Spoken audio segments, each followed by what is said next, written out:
Il était une fois, au cœur d'une région méfiante, vivait une jeune femme nommée Indy.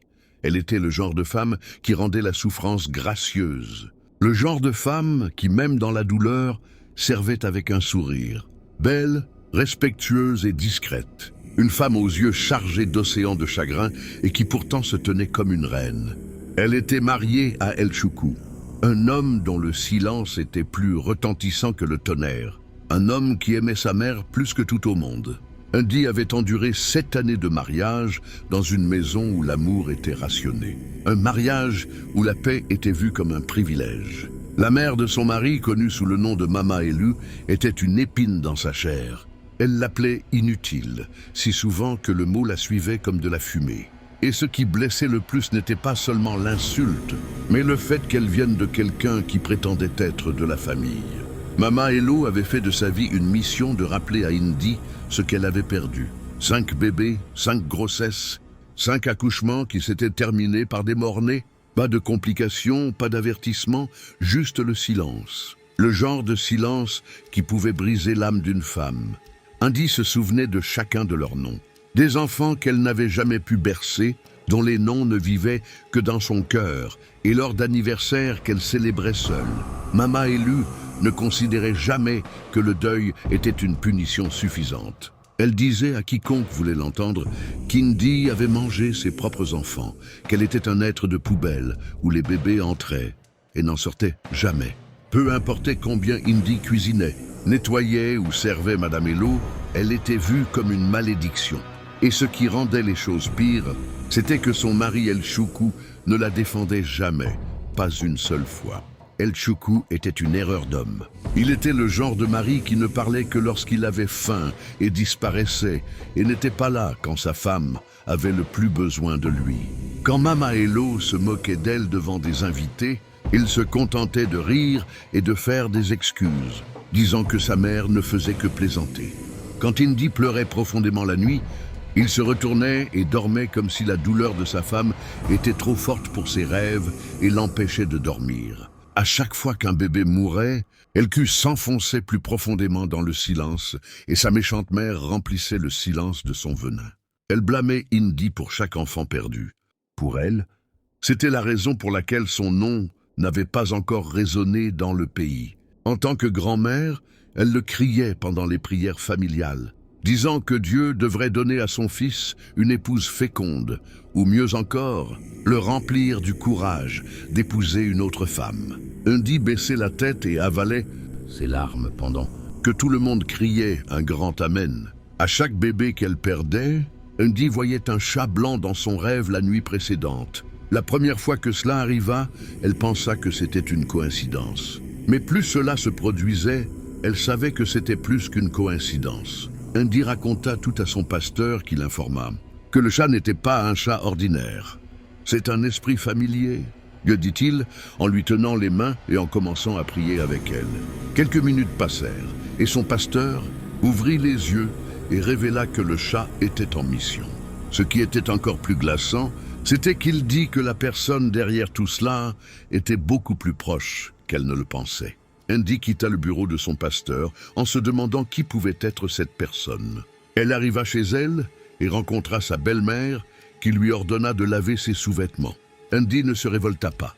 Elle prit le vêtement sale et se dirigea droit pour le laver. Elle faisait tout pour être aimée. Elle jeûnait jusqu'à ce que ses lèvres se craquellent. Elle traitait Mama comme une reine et faisait tout ce qui était en son pouvoir pour lui plaire. Mais le cœur de Mama ne s'adoucissait jamais. En fait, plus Indy le méritait, plus Mama crachait et l'appelait par des noms.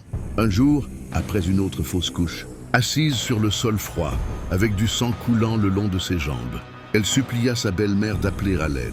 Mais Mama la regarda froidement et dit « Si ton utérus ne peut pas retenir l'enfant, au moins épargne-nous la misère en fermant tes jambes qui saignent. » Ce jour marqua le début de sa transformation.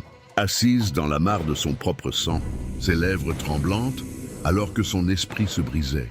Les mots de Mama Elu flottaient dans l'air comme du poison, mais ce n'était pas seulement la douleur dans son corps qui la brisa. C'était la réalisation que si elle ne se défendait pas, elle pourrait finir brisée ou pire morte. Alors, Indy décida de changer. Elle arrêta de mendier l'amour et décida de prendre sa propre vie en main. Pendant des années, Indy n'avait été qu'obéissante envers son mari et sa mère. Elle faisait tout ce qu'il voulait, même quand ce n'était pas agréable. Elle n'avait pas de voix dans sa maison, car sa belle-mère ne lui laissait pas le temps de vivre bien et d'être à l'aise dans sa propre maison, y compris la nourriture qu'elle mangeait. Indy n'osait pas manger quoi que ce soit sans permission. Sa belle-mère verrouillait la cuisine, déclarant qu'elle n'avait pas le droit d'entrer dans la cuisine comme si elle en était propriétaire. Après tout, c'était son fils qui ramenait tout l'argent à la maison. Elle l'appelait une sangsue, dont le seul rôle dans la vie était de sucer son fils jusqu'à l'épuisement de sa richesse. Ce qu'elle ne savait pas, c'était qu'Indy était une femme extrêmement riche. Une femme avec une vaste richesse, dont même une minute de son temps valait plus que le revenu annuel de son fils. Indy était extrêmement riche, cependant, aucun d'eux ne le savait. Son père était mort quelques années avant qu'elle ne rencontre El Choukou.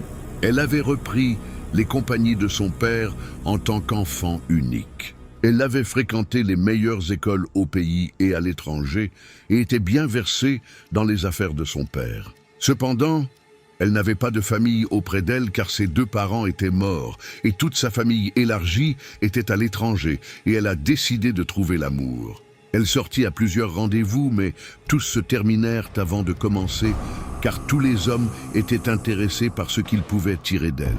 L'un de ces rendez-vous arriva même avec un CV pour plaider pour un emploi dans l'une de ses compagnies. Et il ne pouvait pas croire à quel point il était difficile de trouver l'amour en tant que femme réussie.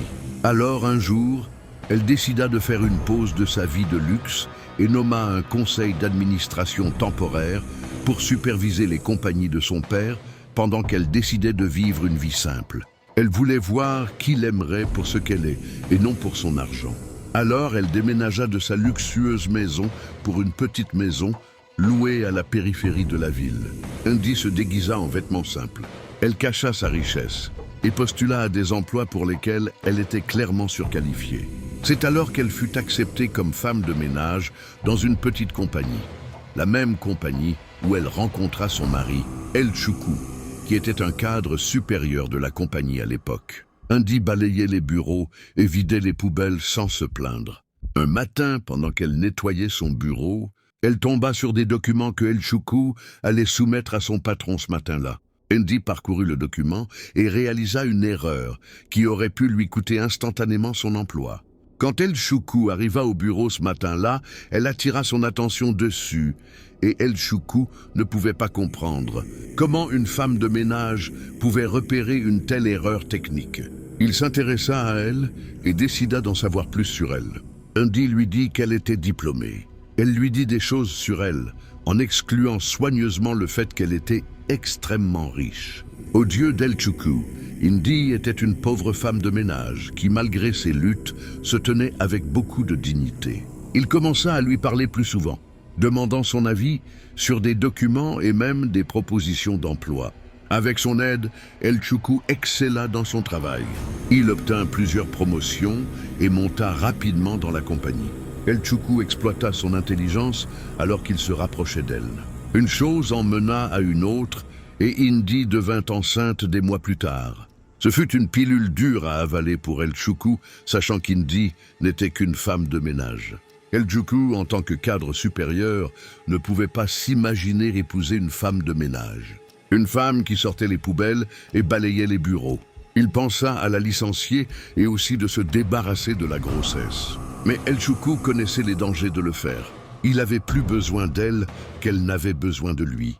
Voyant jusqu'où il était allé en une année qu'il la connaissait. Alors El Choukou décida de l'épouser. Peu après leur mariage, il obtint un meilleur emploi dans une compagnie qu'il ne savait pas que la compagnie appartenait à sa femme. Indy lui facilita les choses à cause de combien elle l'aimait. Peu savait qu'El Choukou ne l'avait épousée que pour ce qu'il pouvait bénéficier d'elle. Il n'était pas aveuglé par l'amour, il était aveuglé par la cupidité. Ses yeux ne voyaient pas juste une femme, mais une opportunité. Même s'il pensait qu'elle n'était qu'une femme de ménage, pour lui sa brillance et sa force tranquille étaient des outils qu'il pouvait utiliser pour grimper des échelles qu'il n'aurait jamais pu escalader seul. Avec la main invisible d'Indy le guidant, il monta rapidement. Chaque erreur qu'elle corrigeait, chaque idée qu'elle murmurait, chaque prière qu'elle disait en silence le poussait en avant. Il pensait la duper, mais en vérité, il construisait sa vie sur ses épaules. Après le mariage, El Choukou révéla son vrai visage. La mère d'El Choukou traitait Indy comme une domestique que son fils avait ramenée par erreur à la maison. « Tu veux me dire que mon fils, mon beau-fils, a choisi une femme de ménage comme épouse? Fille inutile. Tu devrais remercier tes étoiles d'avoir même mis les pieds dans cette maison. » Ces insultes devinrent du pain quotidien. Elle verrouilla la cuisine, rationna la nourriture d'Indy et remplit chaque silence de venin. Et El Choukou, comme toujours, ne dit rien. Puis les morts-nés commencèrent.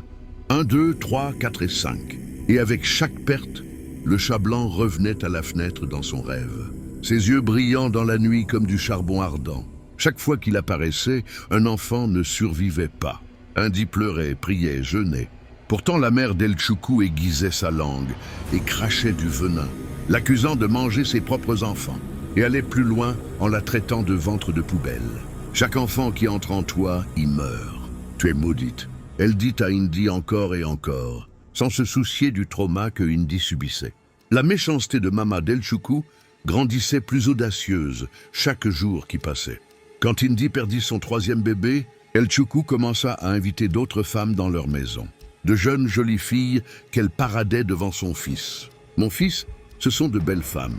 Choisis-en une et donne-moi un petit enfant parce que cette sorcière ne t'en donnera jamais un. » dit-elle à El Choukou qui accepta de prendre une seconde épouse. Des années plus tard, il rentra à la maison avec une femme qu'il appela sa donneuse de joie. Elle était jeune, grande et belle. Son nom était Jackson et la maman d'El Choukou l'accueillit à bras ouverts. Elle tapa des mains d'excitation et dansa autour du salon, disant que enfin ses mains porteraient ses propres petits-enfants. Indy se tenait en arrière et regardait Mama se moquer d'elle devant eux. Elle l'appela un cimetière et Indy ne pouvait pas supporter l'embarras. Elle courut dans sa chambre et El Choukou courut après elle, déclarant qu'Indy devait emballer ses affaires dans le garage parce qu'il avait besoin de la chambre pour sa donneuse de joie. Indy ne pouvait pas croire ce qui se passait. Son cœur se brisa, mais elle fit tout en son pouvoir pour se retenir. El Choukou prit Jackson par la main alors qu'il la paradait comme un trophée et annonça ses parents de la faire seconde épouse. Indy les confronta. Elle ne pouvait pas imaginer qu'El Choukou pensait épouser une autre femme. Elle s'opposa à l'idée, déclarant qu'El Choukou n'avait pas le droit d'amener une autre femme dans leur foyer matrimonial. Mais El Choukou la regarda en face en rigolant. « Si tu rends cette maison inconfortable avec ma donneuse de joie ici, tu regretteras le jour où tu es né. » Sa mère se tint devant elle et la défia de faire son pire. « Si tu ne sais pas, Jackson est déjà enceinte de mon petit enfant, » dit-elle à Indy, dont les larmes coulaient comme une fontaine. Tout se passait trop vite. Et Indy ne pouvait pas croire comment l'homme à qui elle avait tout donné pouvait se retourner et la blesser de la pire façon possible. Les jours passèrent et l'humiliation empira même. El Choukou organisa une fête dans leur maison pour accueillir sa nouvelle femme dans la famille. Personne ne se souciait d'Indy et de ce qu'elle ressentait en voyant son mari dans les bras d'une autre femme. Cependant, la goutte qui fit déborder le vase fut quand la maman d'El Choukou dit quelque chose qu'elle ne pouvait pas tolérer. C'était un soir calme et elle était seule dans le garage quand Jackson s'approcha d'elle avec un rire moqueur. « Femme inutile, est-ce par la force de rester dans un mariage où tu n'es plus voulu? À quel point peux-tu être désespéré pour dormir dans un garage poussiéreux avec des rats et des cafards, tout ça parce que tu veux garder ton titre de madame? Tu me dégoûtes, Indy, et plutôt tu réaliseras qu'El Choukou est à moi mieux pour toi. » dit-elle à qui l'avertit de rester loin, mais Jackson n'était pas du genre à reculer. Elle continua à insulter Indy qui ne fit rien d'autre que l'ignorer. Quand Jackson vit que ses plans ne marchaient pas, elle laissa échapper un cri fort, prétendant qu'elle l'avait poussé contre le mur. « Elle veut tuer mon bébé », cria-t-elle fort jusqu'à ce que Mama accourt les rencontrer. Jackson mentit à Mama en disant qu'elle l'avait traitée de prostituée en la poussant. « Comment oses-tu l'appeler prostituée? Imbécile femme au ventre poubelle. C'est ta mère inutile qui a couché avec un fou pour te donner naissance. » C'est pourquoi aucun enfant n'a accepté de sortir de ton utérus maudit, dit-elle, et Indy lui donna une gifle très chaude en travers du visage. Le son craqua à travers la cour comme du tonnerre. Mama chancela en arrière en tenant sa joue, sa bouche grande ouverte de choc. « Tu n'insulteras plus jamais mes parents. » Et la voix d'Indy trembla, mais ses yeux brillaient de feu. El Choukou, voyant ça, entra en trombe, son visage tordu de rage. « Tu oses gifler ma mère ?» rugit-il, levant la main alors qu'Indy se tenait droite et le défia. « Je te défie de me gifler et voir ce qui t'arrivera ensuite, » dit-elle à El Choukou qui rit en face. « Toi, avec ton visage de servante, tu peux faire quoi? Toi, misérable femme de ménage que j'ai sauvée de la pauvreté. Comment oses-tu me menacer ?» dit-il alors que Jackson l'appela un bulldog sans colonne. Mama rit et se moqua d'elle, demandant « Qui es-tu » pour menacer mon fils. Sais-tu à quel point mon fils est influent? Mama demanda à Indy, qui se tenait là et regardait alors qu'elle se vantait de son fils étant un cadre supérieur à MX, une compagnie qu'il ne savait pas à qui l'appartenait. Indy les regarda se vautrer dans leur folie. Elle les regarda, et El Choukou promit d'acheter à Jackson la voiture qu'elle avait toujours voulu. Pendant plus de 7 ans, malgré tout ce qu'elle avait fait pour El Choukou ne lui avait jamais acheté une voiture. Il donnait toujours une excuse ou une autre sur pourquoi il ne pouvait pas lui acheter une voiture à ce moment. Et Indy, aveuglée par son amour pour lui, croyait ses excuses. Elle approuva même plusieurs augmentations pour lui, espérant qu'il lui achète enfin une voiture. Mais El Choukou ne discutait jamais de son augmentation avec elle. Il prétendait ne pas en avoir assez et Indy acceptait toujours ses excuses. Elle se tenait là, furieuse, alors qu'elle menaçait de lui prendre tout. « Je te ferai souffrir d'une façon que tu regretteras d'avoir croisé mon chemin, » dit-elle à El Choukou, qui lui donna une gifle chaude en travers du visage, la défiant de faire pire si elle se taisait pas. Pendant un moment, le monde entier s'arrêta. Puis Indy se calma et ramassa son téléphone et composa le numéro. « Allô ?»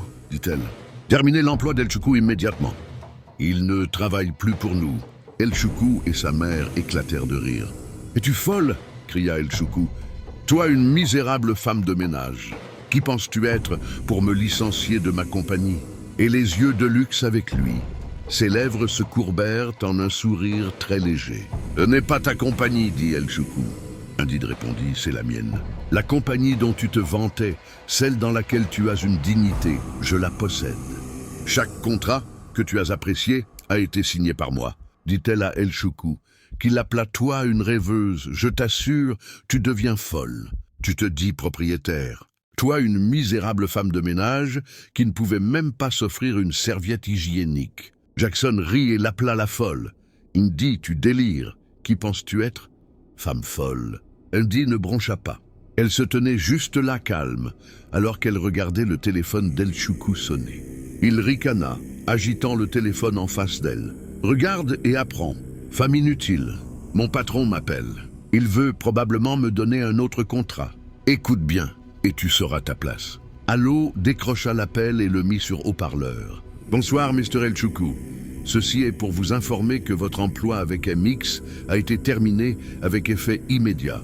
Votre carte d'accès a été désactivée et tous les avantages révoqués. Veuillez quitter les locaux de la compagnie dans une semaine, car la compagnie prendra pleine possession de la maison dans laquelle vous vivez. » La ligne coupa alors qu'El Choukou se figea. Le sourire quitta son visage, alors que le téléphone glissa de sa main et s'écrasa sur le sol. Mama cligna rapidement des yeux. « Ah, non, non! Ce doit être une erreur. Rappelle-les, mon fils. » Indy les regarda et sourit alors qu'elle parla enfin, sa voix tranchante comme une lame. « Je vous ai tout dit que je possède la compagnie, mais vous avez ri et m'avez défié de faire pire. J'ai approuvé ton emploi, El Choukou. J'ai approuvé tes augmentations. J'ai même signé la promotion dont tu te vantais. Chaque centime qui passait par tes mains était à cause de moi, El Choukou. Et maintenant, j'ai repris ce qui m'appartient. » El Choukou se tenait là, choqué, alors que la pièce était silencieuse. Le sourire moqueur de sa mère s'effaça en confusion alors que Jackson ouvrit la bouche confuse. Elle chancela en arrière alors qu'elle tenait sa poitrine en choc. El Choukou essaya de parler, mais ses lèvres tremblèrent alors qu'il écoutait Indy parler. « Pendant 7 ans, je vous ai laissé me piétiner. J'ai laissé ta mère me moquer et m'utiliser comme une esclave. Aujourd'hui, je me choisis. Aujourd'hui, je mets fin à ton règne sur moi. Cette gifle que tu m'as donnée sera la dernière que tu lèveras contre moi. La prochaine fois que tu me verras, ce sera du sol en regardant en haut parce que je serai bien au-dessus de toi. Et avec ça, Indy sortit de la maison, les laissant dans leur propre choc. El Choucou ne pouvait pas croire à quelle vitesse les choses avaient tourné. Il arriva au bureau le matin suivant et réalisa que son bureau avait été vidé. Sa carte d'accès ne marchait pas. Son nom avait déjà été retiré du répertoire du personnel. Ses appels restaient sans réponse. Les mêmes travailleurs, qui se courbaient autrefois devant lui, passaient maintenant sans saluer. Il essaya tout possible pour avoir un mot avec Indide, mais tous ses efforts étaient vains. Elle avait disparu de sa vie comme la brume au soleil du matin. La maison dans laquelle il vivait autrefois fut reprise par la compagnie, et El Choucou, avec sa maîtresse moderne, furent forcés de déménager dans un petit appartement loué en ville. La vie qui semblait autrefois dorée tourna au laiton. Jackson, que El Choucou appelait autrefois sa donneuse de joie, devint son cauchemar. Ses incessantes demandes l'épuisaient de chaque petit argent qu'il parvenait à épargner. Elle voulait des vêtements, des bijoux et du luxe. Elle se moquait de lui pour avoir perdu son emploi et le taquinait pour avoir perdu Indide. Quel genre d'homme es-tu? Même ta soi-disant femme de ménage était meilleure que toi, cracha-t-elle un soir alors qu'El Choucou se tenait là en regret. El Choucou vivait dans un tourment quotidien. Il rentrait de sa recherche interminable d'emploi pour trouver Jackson étalé sur le sofa criant pour qu'il lui apporte plus de choses. Sa grossesse progressa et pendant un moment, Mama se vanta à nouveau, voyant que ses ennemis étaient sur le point d'être mis en honte parce que Jackson allait accoucher un magnifique bébé. Mais un jour avant qu'elle doit accoucher, Jackson cria dans la nuit. Du sang coula incontrôlablement. Ils la rushèrent à l'hôpital, mais le docteur secoua la tête de tristesse, leur disant que le bébé était parti. Mama hurla et arracha ses vêtements, sa fierté écrasée, alors que son fils décida de chercher la vérité. C'était à ce moment qu'El Choucou réalisa que sa propre mère était la cause de son propre malheur. Un prophète lui révéla que des années auparavant, sa mère avait empoisonné une autre femme et volé son mari qui était son père. La femme mourut dans la douleur. Mais avant de mourir, elle jura que ta lignée ne connaîtrait jamais la joie à travers les enfants. Le chat blanc qu'elle voyait toujours était son esprit revenant encore et encore pour s'assurer que le pacte tenait. El Choucou chancela en arrière alors qu'il ne pouvait pas croire ses oreilles. Pendant toutes ces années, il croyait que c'était Indide le problème. Peu savait que sa mère avait tout causé. La réalisation brisa El Choucou alors que les souvenirs de chaque larme qu'il avait versée, chaque insulte que sa mère avait lancée contre elle et chaque gifle qu'il lui avait donnée revenait et le tourmentait.